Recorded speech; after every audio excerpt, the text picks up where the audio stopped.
World para athletics grand prix 2026 में भारत के खिलाड़ियों ने अपना परचम लहरा दिया। आज उन्होंने साबित कर दिया कि शरीर भले ही साथ दे ना दे, हौसले हमेशा बुलंद रहने चाहिए। आज उन्होंने साबित कर दिया कि जमी थमी थी तो क्या, उन्होंने आसमां जीत लिया। हाथ पैर के मोहताज नहीं, उन्होंने अपना जहां जीत लिया। बदन की बंदिशों को तोड़कर जो आगे बढ़े, उन रूह के खिलाड़ियों ने हर मैदान जीत लिया। आज पूरा भारत तिरंगे की शान इन्हें ही बता रहा है, क्योंकि देखिए किस तरीके से तिरंगा हाथ में लेकर, पैर नहीं है फिर भी पूरे ग्राउंड में दौड़ रही हैं ये महिला खिलाड़ी।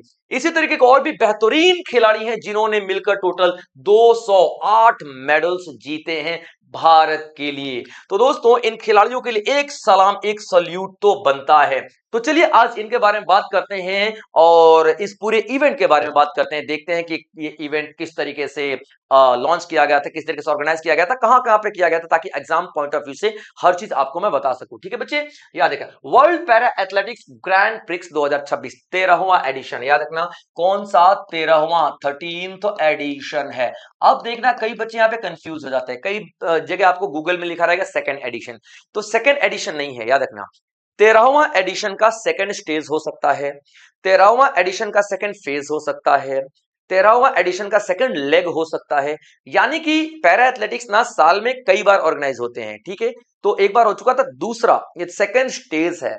एडिशन इसका देखोगे तो 13वां कहां पे ऑर्गेनाइज किया गया भाई साहब, तो न्यू दिल्ली में जवाहरलाल नेहरू स्टेडियम में किया गया।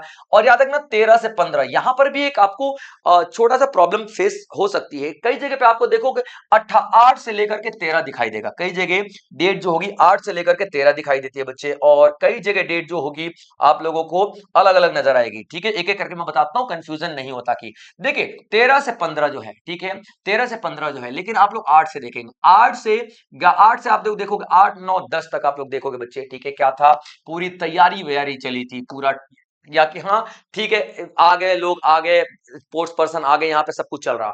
11 से लेकर के 13 तक, 11 से लेकर के 13 तक मेन इवेंट हुए हैं, और उसमें 13 से लेकर के 15 तक पूरा जो डिस्ट्रीब्यूशन प्राइज वगैरह हुआ है वो है। तो अगर आपको कंपटीशन के डेट पूछे तो आप लोग 11 से 13 बताना बच्चों। ठीक है, 11 से 13 आप लोग बताओगे। क्लियर पॉइंट बच्चे। चलिए अब यहाँ पे देखिए 208 मेडल दिखाई दे रहे भाई साहब, किसी भी देश की झोली में 208 मेडल आने का मतलब पता है भाई साहब, बहुत बड़ी बात है। और पता है खिलाड़ी कितने आए थे, तो खिलाड़ी आए थे भैया 257 खिलाड़ी आए थे। और 257 खिलाड़ी में आप लोग देखोगे 208 के 8 मेडल हमारे भारत के पास हैं। इसका मतलब ये नहीं है कि आयोजन भारत में हुआ है तो भारत के खिलाड़ियों का प्रदर्शन अपने आप ही बेहतर होना ही था, ऐसा कैसे भाई साहब, क्यों, ग्राउंड छोटा हो जाता है क्या? नहीं। और अगर मान लीजिए ग्राउंड छोटा हो भी गया तो सभी खिलाड़ियों के लिए ग्राउंड छोटा हुआ है ना, ऐसा थोड़ी है कि हमारे भारत के खिलाड़ियों के लिए ग्राउंड छोटा और सभी के लिए बड़ा। नहीं भाई, ये हमारे भारत के खिलाड़ियों का हौसला है, जज्बा है कुछ कर दिखाने का। आप यहाँ पे देखोगे 75 गोल्ड मेडल जीते गए हैं, ठीक है 69 सिल्वर मेडल जीते गए हैं, और 64 ब्रॉन्ज यानी कि कांस्य पदक जीते गए हैं। सारे के सारे 208 नाम आपको याद नहीं रखने हैं, क्योंकि एग्जाम्स में जो पूछे जा सकते हैं वो नाम इंपॉर्टेंट है। सबसे पहले आप लोग देखोगे क्या, Preeti Pal women's 200 metre race, 200 metre race में आप लोग गोल्ड मेडल दिखोगे। ये बच्चों T35 T37 का मतलब होता है ट्रैक, ट्रैक ठीक है बच्चे, याद रखना। टी जहां पर भी लिखा है ट्रैक, ठीक है, एफ जहां पर भी लिखा होता फील्ड। तो ये अलग अलग कैटेगरीज है, ट्रैक में दौड़ने वाला, पूरा फील्ड में ऐसे दौड़ने वाला, या फील्ड में जैसे शॉर्ट पुट वगैरह ये सब कुछ है ना, तो अलग अलग आप लोग कैटेगरी दिखाई देगी। ठीक है बच्चे, याद रखना। जैसे कि देखिए ये शॉर्ट पुट का है, ये ट्रैक में घूमते हैं ना, दौड़ते हैं रनिंग, तो T35 37 ठीक है। उसके बाद मनोज कुमार सभापति की बात करें 800 मीटर में आप देखोगे, ठीक है 800 मीटर में देखोगे, ठीक है T35 से T53 से लेकर के 54। उसके बाद शुभम जुएल देखोगे मैन शॉर्ट पुट, तो ये फील्ड एक्टिविटी है तो F लिखा हुआ है, तो गोल्ड मेडल। ठीक बच्चे, ऊपर राकेश भाई भट्ट जो है गोल्ड मेडल जीत चुके हैं 200 मीटर रेस में। उसके बाद सुमित अंटिल जेवलिन थ्रो यानी कि भाला फेंकने में इनको गोल्ड मेडल मिला है। ये तमाम खिलाड़ी आप लोगों के लिए इंपॉर्टेंट हो जाते हैं। ठीक बच्चे, चलिए कुछ और देख लेते हैं यहाँ पे डिटेल की कौन कौन सी गवर्निंग बॉडीज हैं। तो देखिए बच्चे, world para athletics grand prix 2026 की मैं बात बोल रहा हूँ, ठीक है, मैं पैरा एथलेटिक्स से बात करूंगा, याद रखना। तो पहला एडिशन याद रखना ग्रैंड प्रिक्स का, देखो ये इवेंट की बात कर रहा हूं, ये इवेंट, और इवेंट में आप लोग ग्रैंड प्रिक्स की बात करना, ग्रैंड प्रिक्स, PRIX याद रखना। पैरा एथलेटिक्स के कई इवेंट होते हैं, उसमें से ग्रैंड प्रिक्स जो है उसका पहला एडिशन 2014 दोहा में किया गया था। 13वां मैं आपको बता चुका हूं नई दिल्ली जवाहरलाल नेहरू एडिशन, और 12वां आप लोग देखोगे बच्चे, ठीक है, एडिशन, 12वां एडिशन की बात कर रहा हूं, ठीक है। तो आप लोग देखोगे ये 12वां एडिशन का शुरुआत जहां से हुआ था, हालांकि 12वें में 2025 में देखोगे तो दिल्ली में हुआ था, दिल्ली में भी कंडक्ट किया गया था, लेकिन एक शुरुआत की बात करते हैं, ठीक है, बात रखना। तो पेरिस में आप लोग देखोगे, ठीक है बच्चे। अब वर्ल्ड पैरा एथलेटिक्स कब बनाया गया था, तो यहां पे एक कंफ्यूजन और होगी भाई साहब, ठीक है। आप लोग भी कहोगे कि सर क्या ही कर रहे हो, ठीक है। नहीं बच्चे, क्या ही नहीं कर रहे हो, यहाँ पे कुछ चीजें आप लोगों को समझाने वाली बात है, ठीक है, याद रखना।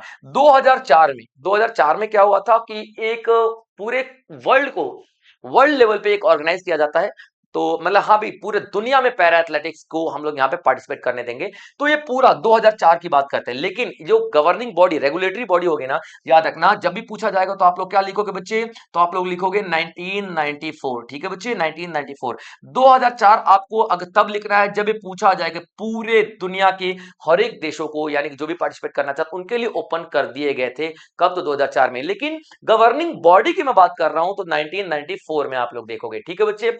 एशियन लेवल पे, वर्ल्ड से एशिया कॉन्टिनेंट लेवल पे 2002 में आप लोग देखोगे, और इंडिया में आप लोग देखोगे पैरालंपिक कमेटी ऑफ इंडिया, ठीक है, 1992 में इसको स्टैब्लिश किया गया था। यानी कि इंटरनेशनल लेवल, कॉन्टिनेंटल लेवल और इंडिया यानी कि भारत के लेवल पे आप लोग देखोगे तो ये तीन स्टेज आप लोगों को दिखाई देंगे। स्टेट लेवल भी करती है, बट स्टेट लेवल में आप लोग कितना पढ़ोगे, ठीक है बच्चे, याद रखना। तो ओवरऑल, और ओलंपिक की बात करें, इंटरनेशनल ओलंपिक कमेटी कब बनाई गई थी, इंटरनेशनल ओलंपिक कमेटी कब बनाई गई थी भाई साहब, याद रखना, 1894 में, ठीक है। अगर बोला जाए तो ये सभी को ये रेगुलेट करता है, सभी के दादाजी यही है, ठीक है बच्चे, इंटरनेशनल ओलंपिक कमेटी सभी के दादाजी है, उनके अंडर ये सब आते हैं, ठीक है बच्चे। चलिए, तो ये था हमारा आज का सेशन। आई होप आप लोगों ने एंजॉय किया होगा और आपको सारी सारी इन्फॉर्मेशन मिल गई होगी। इसी तरीके के और भी बेहतरीन सेशंस मैं आप लोगों को लेकर आता रहूंगा, तब तक आप लोग अपना ध्यान रखेंगे बच्चों। जय हिंद।